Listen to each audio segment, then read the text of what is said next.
In ancient Japan, there lived a samurai who believed knowledge was the answer to everything. While other warriors spent their mornings training in cold courtyards, he spent his studying. He collected scrolls from temples, copied the teachings of masters, and filled journals with strategies, philosophies, and lessons about discipline. Every new piece of knowledge made him feel closer to greatness. Every book made him feel productive. Every lesson made him believe he was improving. But years passed, and despite everything he learned, his life looked almost exactly the same. The samurai became known for his wisdom. He could explain discipline better than disciplined men. He could describe courage better than courageous men. He could teach techniques he had never mastered himself. People admired how much he knew, but knowledge can create a dangerous illusion. The more he learned, the more he felt as if progress was already happening. So instead of practicing, he continued studying. Instead of applying, he continued preparing. And while his library grew larger every year, his skills remained trapped in the same place. One day, during a sparring match, the samurai was defeated by a warrior who knew far less than he did. The loss confused him. How could someone with less knowledge be stronger?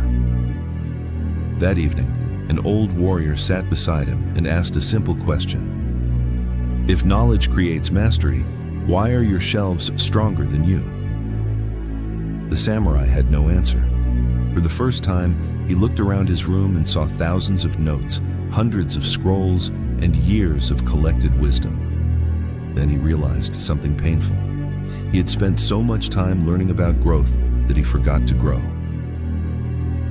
The next morning, before sunrise, the samurai closed his books and walked into the training yard. The cold air felt unfamiliar. The sword felt heavier than expected. The techniques he understood perfectly in theory became difficult when practiced in reality. His hands blistered, his muscles ached, his progress felt slow. But unlike reading, training demanded action, and action could not be replaced by understanding.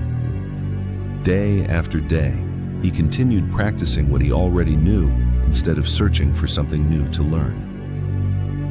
Years later, the samurai became respected not because of the knowledge he collected, but because of the knowledge he applied. One day, a young student asked him, "Master, what was the most important lesson you ever learned?" The samurai looked at the shelves of books that once controlled his life and replied, "Knowledge changes nothing by itself." Then he lifted his scarred hands. "These changed me." The student looked at the calluses, the scars, and the years of practice written into them. And the samurai smiled, because he had finally learned the difference between knowing the path and walking it.